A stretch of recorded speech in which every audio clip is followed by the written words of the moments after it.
Hi friends, welcome back to my channel. ഞാൻ വിദ്യ. ഇനി നമുക്ക് എളുപ്പത്തിൽ ഉണ്ടാക്കാവുന്ന ഒരു കോഴിമുട്ട കറിയിലെ റെസിപ്പി നോക്കാം. വളരെ എളുപ്പമാണ്, പെട്ടെന്ന് തയ്യാറാക്കാൻ പറ്റും. കോഴിമുട്ട പുഴുങ്ങാതെ തന്നെ കോഴിമുട്ട പുഴുങ്ങിയ ഒരു ഫീൽ ഉണ്ടാകുന്ന ഒരു കറിയാണിത്. അപ്പോൾ കോഴിമുട്ട പുഴുങ്ങണ്ട, പിന്നെ അതിൻ്റെ തൊലി പൊളിക്കുന്ന ടൈം വേസ്റ്റ് ചെയ്യണ്ട. അപ്പോൾ ഈ കറി എങ്ങനെയാണ് ഉണ്ടാക്കുന്നത് നോക്കാം. നിങ്ങൾക്ക് എൻ്റെ ഈ വീഡിയോ ഇഷ്ടപ്പെട്ടാൽ ലൈക്ക് ചെയ്യാനും ഷെയർ ചെയ്യാനും കമൻറ്റ് ചെയ്യാനും മറക്കരുത്. എന്നാൽ നമുക്ക് വീഡിയോ കണ്ടു നോക്കാം. ഒരു പാൻ ഇവിടെ ചൂടായിട്ടുണ്ട്. അതിലേക്ക് ഞാൻ ഒഴിക്കുന്നത് റൈസ് ബ്രാൻ ഓയിലാണ്. തവിടെണ്ണ, സൺഫ്ലവർ ഓയിലോ വെളിച്ചെണ്ണ എന്ത് വേണമെങ്കിലും ഉപയോഗിക്കുക. ഒരു 4 ടേബിൾ സ്പൂണോളം ഞാൻ ഒഴിച്ചിട്ടുണ്ട്. അതിലേക്ക് ഇനി വലിയുള്ളി ചെറുതായി കട്ട് ചെയ്ത് വെച്ചത് ചേർക്കാം.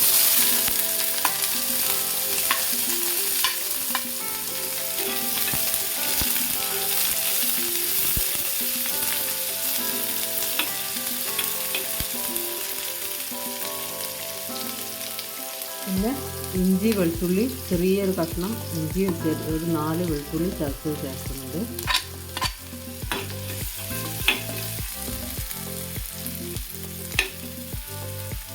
ഇതിലേക്ക് തക്കാളിയും ചേർത്ത് കൊടുക്കാം.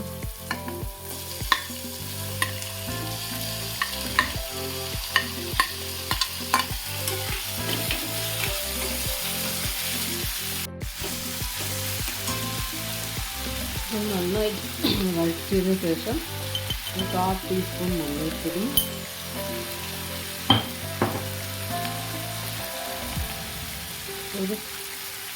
ഒരു ടീസ്പൂൺ മുളക് പൊടി,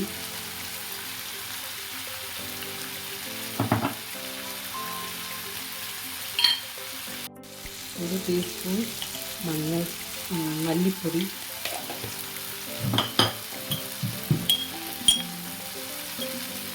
അര ടീസ്പൂൺ പെരുംജീരകം പൊടിച്ചത്, ഒരു 1/4 ടീസ്പൂൺ കുരുമുളക് പൊടി.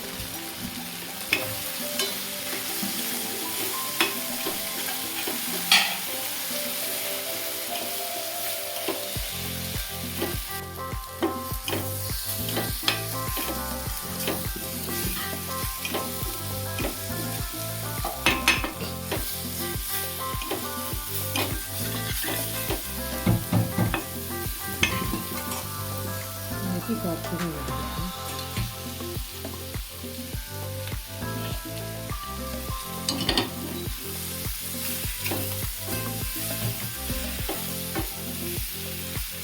ചേർക്കാം.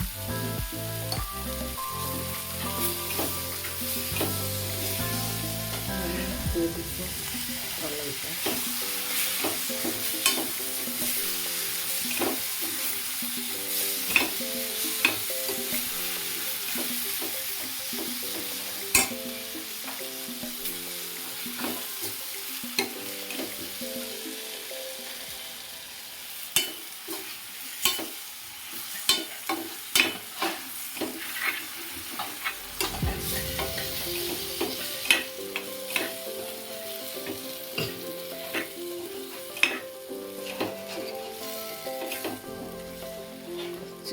വെള്ളം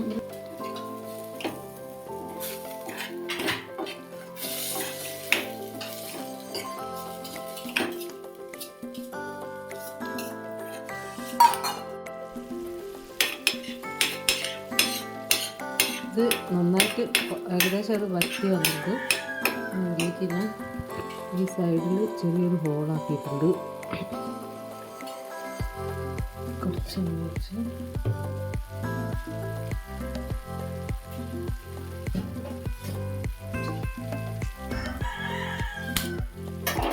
മുട്ട പൊട്ടിച്ചിട്ട് ഒഴിക്കുന്നുണ്ട്.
ഇത് കുറച്ച് സമയം അടച്ചു വെക്കാം. ഒരു 5 മിനിറ്റ് കഴിഞ്ഞ് തുറന്ന് നോക്കുമ്പോൾ ഇങ്ങനെ ഉണ്ടാവും. ഇതിന് ഫ്ലെയിം ഓഫാക്കിയിട്ട് ഒരു 5 മിനിറ്റും കൂടി ഇങ്ങനെ വെക്കാം.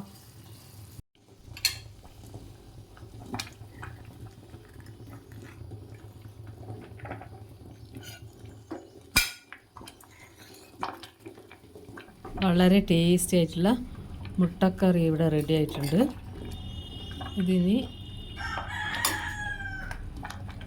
ഇതിലേക്ക് കുറച്ച് മല്ലിയില കൂടി ചേർക്കാൻ മറന്നു കഴിഞ്ഞാൽ കുറച്ച് മല്ലിയിലയും കൂടി ചേർക്കണം.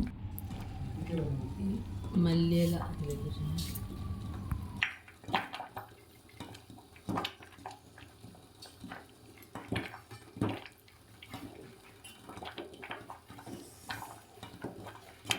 എളുപ്പത്തിലുണ്ടാക്കുന്ന വളരെ ടേസ്റ്റി ആയിട്ടുള്ള മുട്ടക്കറി ഇവിടെ റെഡി ആയിട്ടുണ്ട്. അപ്പോൾ എല്ലാവരും ട്രൈ ചെയ്ത് നോക്കണം. ബ്രെഡിൻ്റെ കൂടെ കഴിക്കാൻ വളരെ ടേസ്റ്റാണ്. ഇനി നമുക്ക് അടുത്ത വീഡിയോയിൽ കാണാം. ബ്രെഡ് ഒന്ന് ടോസ്റ്റ് ചെയ്തിട്ട് ഉപയോഗിക്കുമ്പോഴാണ് നല്ല ടേസ്റ്റ് ഉള്ളത്. അപ്പോൾ ബൈ, അടുത്ത വീഡിയോയിൽ കാണാം.